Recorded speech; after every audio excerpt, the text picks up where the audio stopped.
Hi అండి, welcome to our channel Shranti vlogs and cookings. ఈరోజు ఈ వీడియోలో నేను మీకు 3 రకాల వంటలు అనేది చూపిస్తున్నాను అండి. ఇవి 3 కూడా సూపర్ కాంబినేషన్. ఫస్ట్ అయితే మనము చింత చిగురు పప్పు కుక్కర్లో ఎలా చేసుకోవాలో చూపిస్తున్నాను. నేను 1 కప్పు కందిపప్పు అనేది తీసుకున్నాను.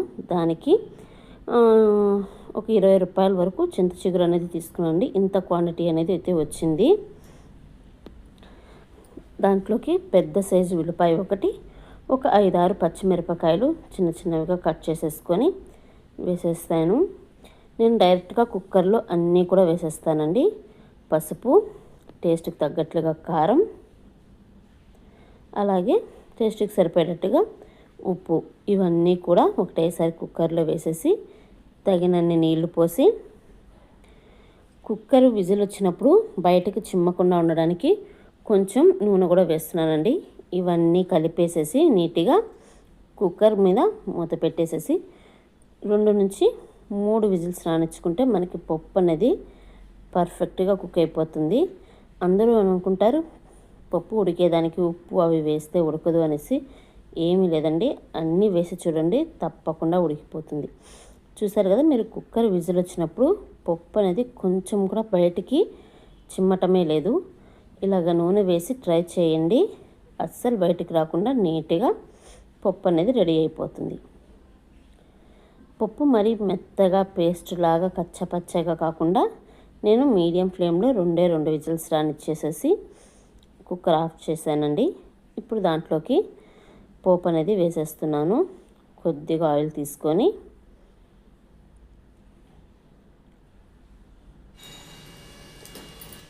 కొద్దిగా ఎండుమిరపకాయలు, కొంచెం ఆవాలు, జీలకర్ర, కొద్దిగా కరివేపాకు వేసి తిరగమాతంతా కూడా బాగా చిటపటమనిన తర్వాత స్టవ్ ఆఫ్ చేసేసి పప్పులో వేసేసేయడమేనండి. ఈ పప్పు అంతా కూడా మంచిగా ఒకసారి కలిపేసుకునేసేసి ఒక 2 నిమిషాల పాటు ఉడికించుకోవాలి. ఇప్పుడు తిరగమాత అన్నీ కూడా మంచిగా పప్పులో కలిసిపోయేసేసి ఒక మంచి టేస్ట్ అనేది అయితే వస్తుంది. ఎక్కువగా అయితే మేము పప్పు కొంచెం కచ్చా పచ్చాగానే తీసుకుంటుంటాము, మరి మెత్తగా పేస్ట్ లాగా చేసేసుకోము. ఆ పప్పులోకి ఒక సూపర్ కాంబినేషన్ అయితే గుత్తి కాకరకాయ అనేది చేస్తున్నానండి. మనం ఉల్లిపాయ కారం పెట్టేసేసి ఈ కాకరకాయ అనేది చేసుకుంటాము. కాంబినేషన్ అయితే చాలా చాలా బాగుంటుంది. టేస్ట్ కూడా అదిరిపోతుందండి. తప్పకుండా ట్రై చేయండి, మీకు కూడా నచ్చుతుంది. మన ఛానల్ని కనుక మీరు ఫస్ట్ టైం చూసినట్లయితే తప్పకుండా సబ్స్క్రైబ్ చేసుకోండి. ఈ వీడియో కనుక మీకు నచ్చినట్లయితే ఒక లైక్ చేయండి. మీ ఫ్రెండ్స్ అండ్ ఫ్యామిలీ మెంబర్స్లో ఎవరికైనా యూజ్ అవుతుంది అనుకుంటే తప్పకుండా షేర్ చేయండి. కాకరకాయలను డైరెక్ట్గా నీళ్ళలో అయినా ఉడికించుకోవచ్చు, ఇలా ఆవిరి మీద అయినా సరే ఉడికించుకోవచ్చండి. ఈ విధంగా ఉడికిన కాకరకాయలు కరెక్ట్గా ఉడికాయ లేదా అనేసి ఇలాగ ఒకసారి గుచ్చి చూసుకున్నామంటే మనకి బాగా ఉడికాయన సంగతి అర్థమవుతుంది. ఇప్పుడు దీంట్లో స్టఫ్ చేయడానికి కారం అనేది రెడీ చేసుకోవాలి. కొద్దిగా ఎండుమిరపకాయలు, శనగపప్పు, ఎండు కొబ్బరి, ఉల్లిపాయలు, ఇవన్నీ ఒక మిక్సీ జార్లో వేసేసి కచ్చపచ్చగా పేస్ట్ చేసుకోవాలి. వీటితో పాటే ఒక చిటికెడు పసుపు, టేస్ట్కి తగ్గట్లుగా ఉప్పు, ఇవి 2 కూడా వేసేసి కచ్చపచ్చగా పేస్ట్ చేసేసుకున్నాం అనుకోండి. వీటిలో ఎటువంటి వాటర్ యాడ్ చేయాల్సిన అవసరం లేదు. ఉల్లిపాయలో నుంచి వచ్చే నీళ్ళతోటే ఇది పేస్ట్ చేసుకుంటే సరిపోతుందండి. ఈ విధంగా మనం పేస్ట్ అనేది రెడీ చేసుకోవాలి. ఇప్పుడు పూర్తిగా చల్లారిపోయిన కాకరకాయలకి కొంచెం ఘాటు పెట్టుకునేసేసి లోపల ఉండే గింజలన్నీ కూడా తీసేసేయాలి. ఆ గింజల ప్లేస్లో మనం ఏదైతే రెడీ చేసుకున్న కారం ఉందో అది పెట్టేసేసి పూర్తిగా నింపేసి కట్టేసుకోవాలండి. ఈ విధంగా కొంచెం కొంచెంగా తీసుకునేసేసి కాకరకాయ మధ్యలో పెట్టేసేసి పూర్తిగా నింపేసుకోండి. ఎక్కువ కారం అనిపించదు, కానీ టేస్ట్ మాత్రం చాలా చాలా బాగుంటుంది. మీరు కూడా తప్పకుండా ట్రై చేస్తారు. ఈ విధంగా అన్ని కాకరకాయల్ని రెడీ చేసేసుకుందాం.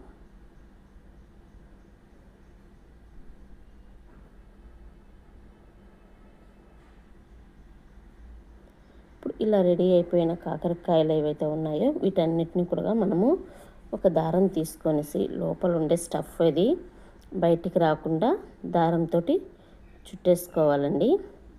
ఇలా చుట్టుకోవడం వల్ల ఏంటంటే మనము కాకరకాయ చాలా సాఫ్ట్గా ఉంటుంది కదా, కలిపినప్పుడు లోపల స్టఫ్ అనేది బయటికి రాకుండా పర్ఫెక్ట్గా లోపలే ఉండి కుక్ అవుతుంది. ఇలాగా కాకరకాయలన్నీ కూడా రెడీ చేసేసుకుందాం.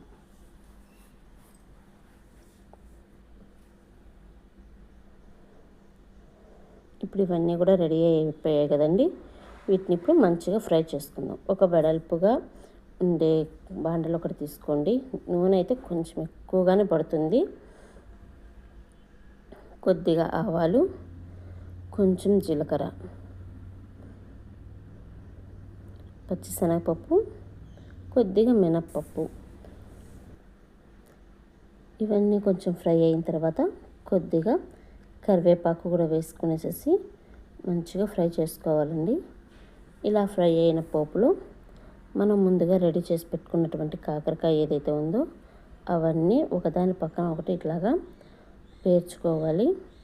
ఇందుకోసం కానీ మనం వెడల్పుగా ఉండే బాండలు తీసుకుంటేనే మనకి ఇది పర్ఫెక్ట్గా రెడీ అవుతుంది.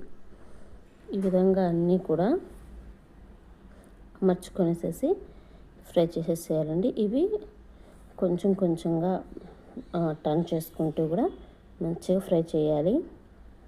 ఫైనల్గా చూసారు కదండి, మనం రెడీ చేసి పెట్టుకున్నటువంటి కాకరకాయ ఏదైతే ఉందో అది ఈ విధంగా మంచిగా ఫ్రై అయిపోయింది. లాస్ట్గా మనం ఇందాక వీటిలో స్టఫ్ చేయగా మిగిలిన కారం ఏదైతే ఉందో అది కొంచెం కాకరకాయలను అటు ఇటు అడ్జస్ట్ చేసేసి మధ్యలో వేసి కొంచెం ఫ్రై చేసుకోవడమేనండి. ఇది రైస్లో కలుపుకోవడానికి కూడా చాలా బాగుంటుంది, చాలా టేస్ట్గా కూడా ఉంటుందండి. ఇప్పుడు పప్పు కూర అయిపోయింది. ఫైనల్లీ రసం. చాలామంది చాలా రకాలుగా రసాలు అనేవి రెడీ చేస్తుంటారండి. మా నెల్లూరు వైపు కామన్గా అందరూ రెడీ చేసుకునే రసమే నేను ఈరోజు మీకు వీడియోలో చూపిస్తున్నాను. 1 స్పూన్ పచ్చిశనగపప్పు, 3 స్పూన్ల ధనియాలు, 2 స్పూన్ల వరకు జీలకర్ర, 1 ఫుల్ స్పూన్ మిరియాలు, వీటితో పాటే ఒక మీడియం సైజు ఎండుమిరపకాయ కూడా వేస్తున్నానండి.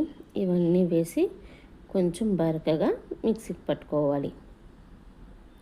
మరి మెత్తగా పేస్ట్ లాగా పౌడర్ లాగా చేసేయకుండా కొంచెం బరకగా ఉంచండి. అప్పుడు టేస్ట్ అనేది చాలా బాగుంటుంది. మనం ఇంతాక ఏదైతే చింతపండు నానబెట్టుకున్నామో ఆ చింతపండులో నుంచి రసం అనేది తీసేసుకోవాలి. నేను మీడియం సైజు టమాటాలు 2ని కట్ చేసి వేస్తున్నానండి.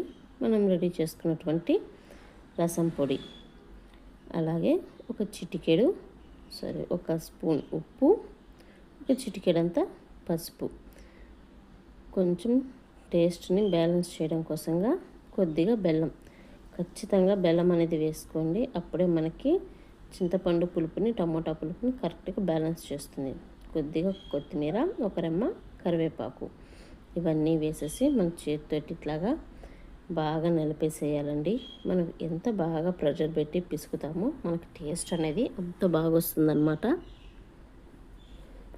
ఇలాగ రెడీ అయిన దాంట్లో తగినన్ని నీళ్లు పోసుకొనేసేసి రసానికి ఇది రెడీ చేసేసుకోవడమేనండి.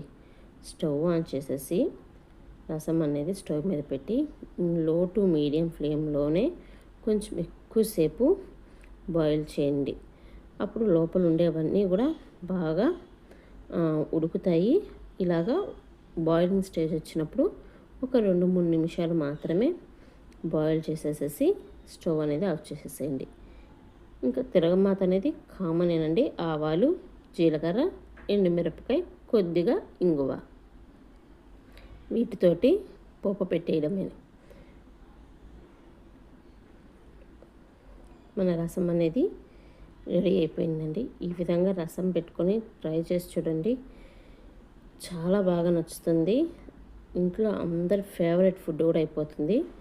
తప్పకుండా ఈ వంటలన్నీ కూడా మీరు ట్రై చేస్తారని కోరుకుంటున్నాను. ఇది మీకు ఎలా నచ్చిందో కామెంట్ చేసి చెప్పండి. Thank you for watching.